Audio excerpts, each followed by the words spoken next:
since the war started, I try my best. I listen to everything Trump says. I read Axios. I get the regime opinion, and then I also read the drop site stuff and hear what the Iranians are saying. So several different times in this not very long so far war, but several different times in the last 2+ months, Donald Trump has claimed that a deal has been worked out.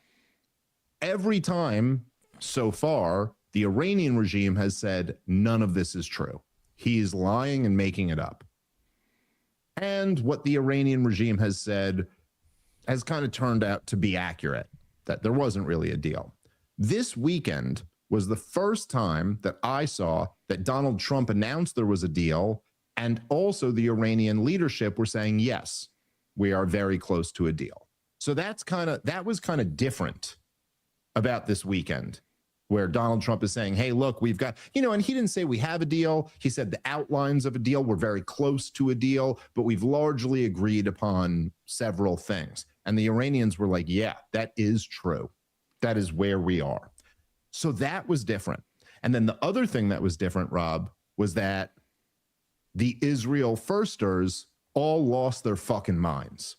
But I don't know if you saw the comments from Lindsey Graham, Mark Levin, a million other Israel firsters. They were very upset and really like, this is, oh my God, we've come 99 yards and we're going to fall at the 1 yard line. If we just keep going and we could get everything we wanted, but Trump's falling down now. So they started freaking out.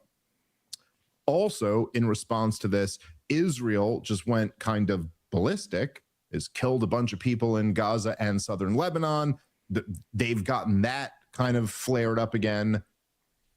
And then ultimately, all of this seems to be resulting in what it always does, is that Donald Trump has now, as of today, said that it's either going to be the perfect deal or no deal. And in fact, he's decided that it's all about the Abraham Accords and that everyone involved must sign on to the Abraham Accords.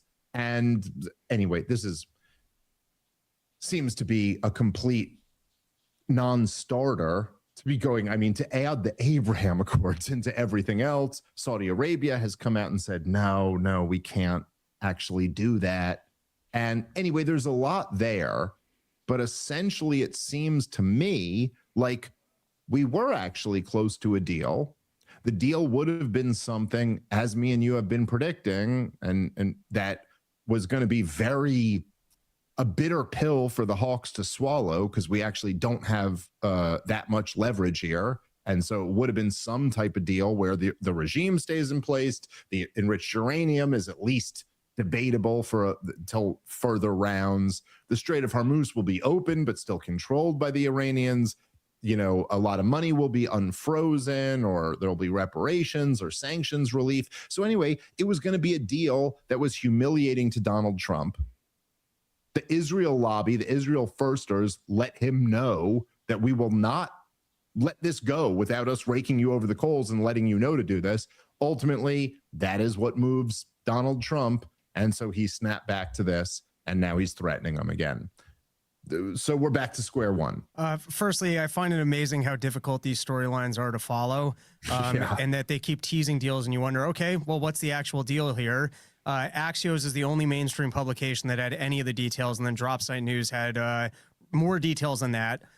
From what I understand, you're looking at major concessions from Donald Trump. Huge concessions. And so to give the broad strokes on concessions, the biggest one is, sounds like Iran can just go ahead and sell oil. So now they're just a part of the global economy. They can sell their oil. You're also looking at sanctions relief, money going to Iran, which is their money, but also talk of actually getting paid war reparations, which is huge.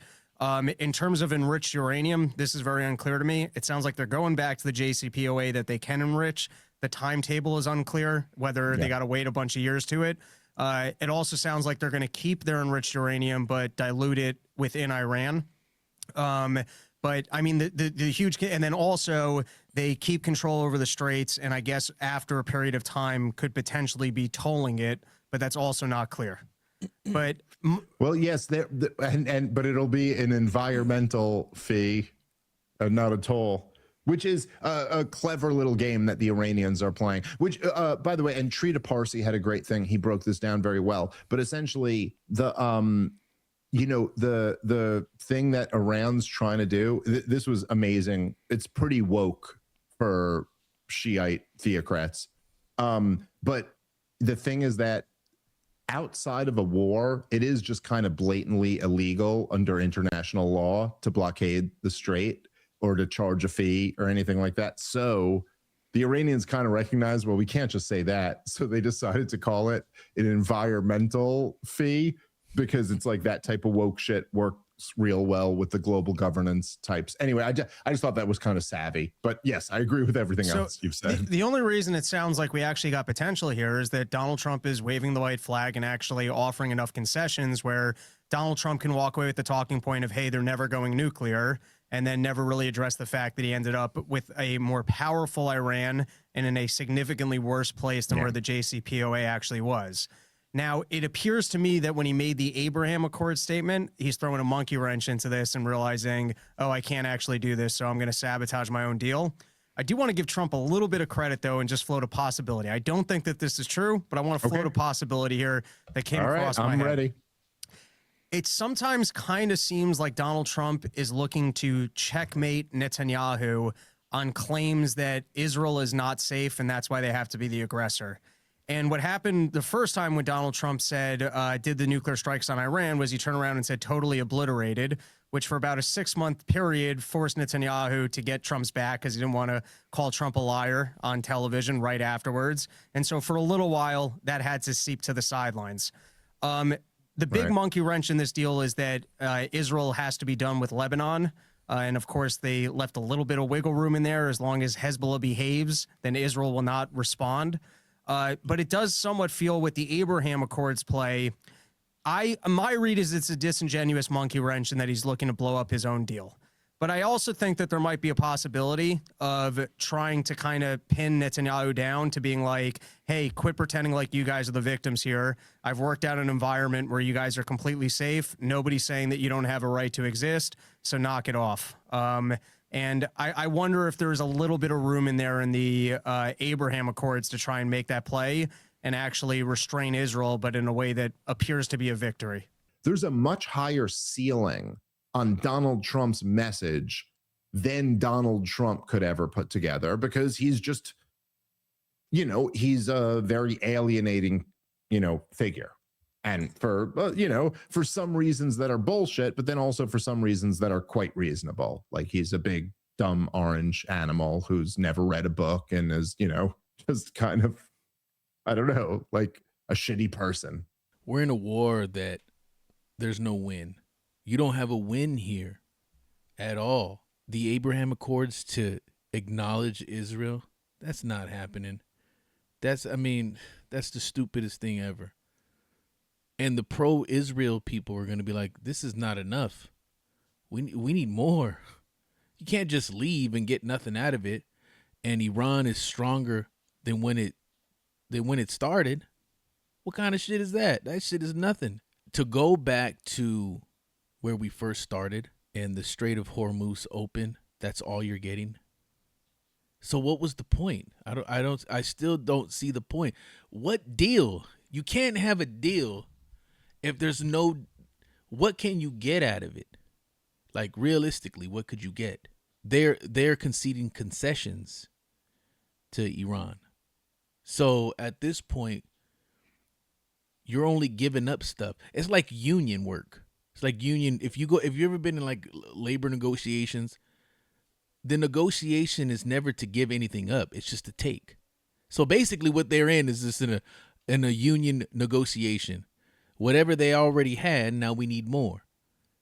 And then you just have to concede whatever it is. We want more money. We want, less rules. But they're not going to give you anything in return. So you're just giving. They're just taking. This is exactly what that is. So this is a mess. And this is the funniest part about the whole thing. Even if the strait does go back, the strait is open. Let's say the Strait of Hormuz is open again. How long would it take to get back to gas prices, even at $4 a gallon. How long would that take? You're not gonna go from $6 or even 5 or 4 in Texas back down to 2. It's not gonna happen that way. There's gonna be a period of time until you get to that point. So this is not gonna happen anytime soon. Basically, this is just, we thought we could go in, punk them, get what we want, everybody wins. No, it's not what happened. You got played. And Trump got played too. Netanyahu played his ass. Netanyahu played Trump. It was easy work to play his ass. He's a old boomer that you can just play. He falls for AI tricks. There you have that. Anyways, like, follow, subscribe.